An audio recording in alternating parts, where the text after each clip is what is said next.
Hello, this is Professor Kelsey Stewart. Welcome to Lecture 1 in our Journalism M02 course, Digital Media, Reporting, and Writing. Our first lecture will discuss the qualities and values of news stories. It will explain and expand the properties that define what is news. When we think of news coverage, perhaps popular slogans of various stations will come to mind.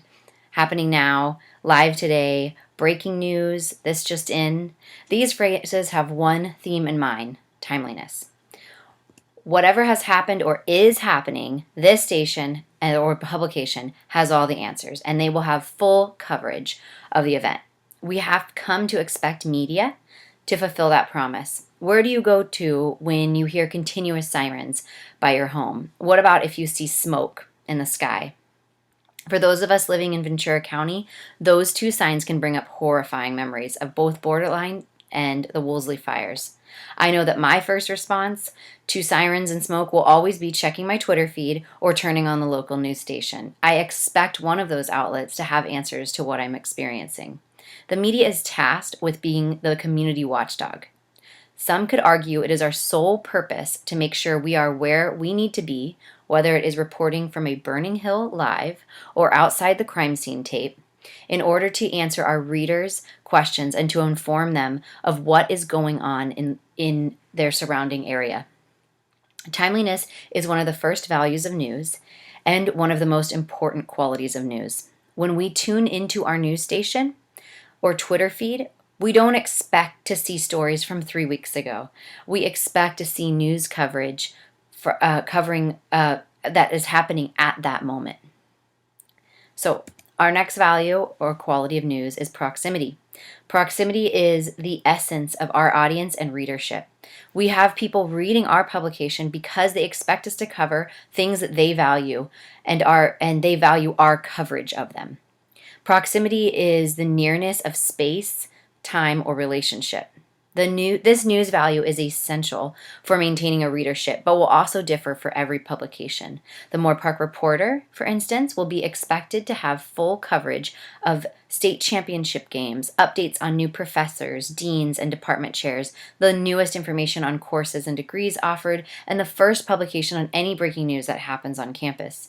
Just as everyone expected the LA Times to have full coverage of the horrific Kobe Bryant crash, proximity determines the news station's or publication's expected coverage. It is essential for setting the standard with what their readers can expect and what the publication stands for as reporters. Conflict and controversy is all around us. It's more often than not that we will follow it most often in the news. Think of the impeachment trial, the Meghan and Prince Henry's exit from the royal family, any scandals that pop up, like the Epstein case or anything going on with the Kardashians.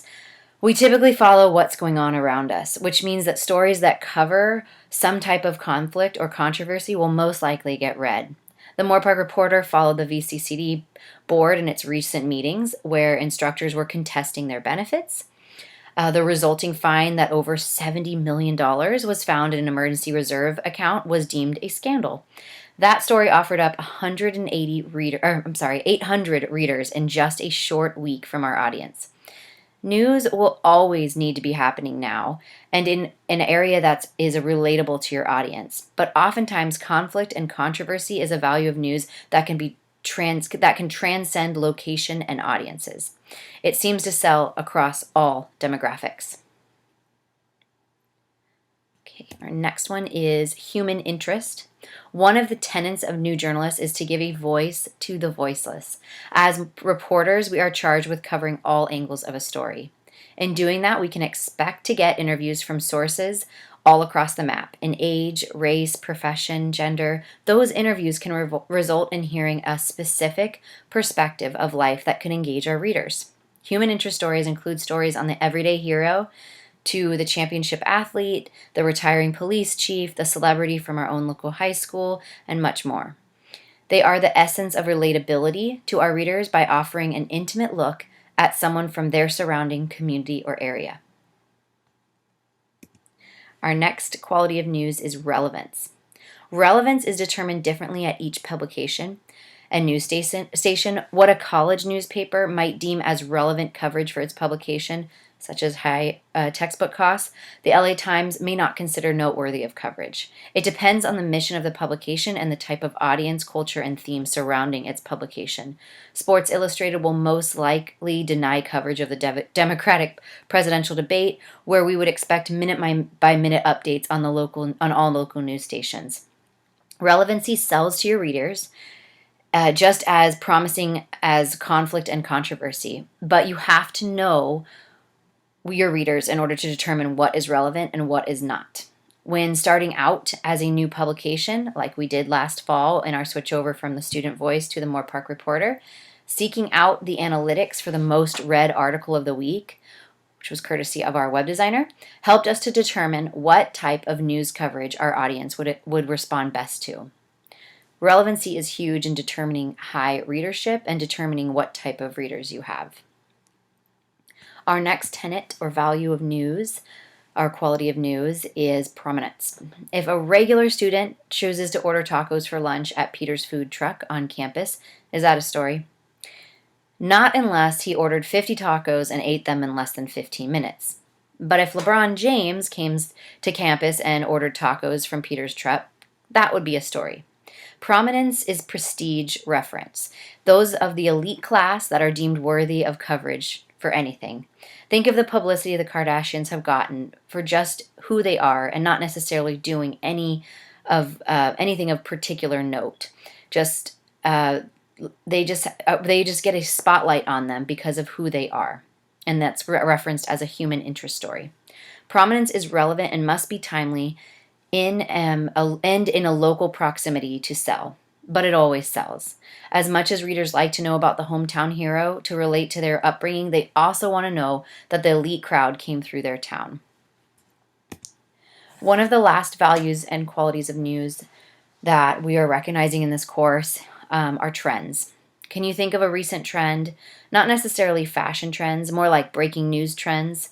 Think the coronavirus outbreak, the flu, high school students hospitalized for vaping, or even the collegiate admission scandals. Trends, whether they offer a distinct nearby location or not, are relevant to your readers because they seek continual updates on its progress. We had a recent confirmed outbreak in Irvine as well. I think there's a total of 11 now in California, or maybe 6 in California. It's obviously not on campus of the coronavirus, but due to it being located in the state and its relation to the ongoing trend, it is considered worth a mention with perhaps a story outlining the symptoms and any protocols to follow. All audiences and readers are driven to follow trends because all audience and readers, for the most part, still depend on media members to watch their backs. They expect local stations to notify them immediately if there's an outbreak locally of the coronavirus. If the current fire is spread and caused evacuations, they depend on the media to watch out for them. The values and qualities of news stories may be arranged differently in level of importance for each publication and newsroom, but the idea of what will gain viewers and readers is always on the forefront of their agenda. How can we reach the most people? Media members are tasked with providing truthful and factual information at the height of a crisis, conflict, national disaster, health outbreak to protect the public. It's important as journalists that we understand what is news, what makes news, and we can justify it through our own reporting skills. So, thank you for tuning in to our first lecture on the qualities and values of news. Again, we went over timeliness, proximity, conflict and controversy, human interest, relevance, prominence, and trends. Everything is within the lecture. I have a source, so if you click on it, you can pull up our textbook that we're looking at, as well as a couple articles. Please, please, please let me know if you have any questions. I look forward to your feedback on Wednesday. Thank you.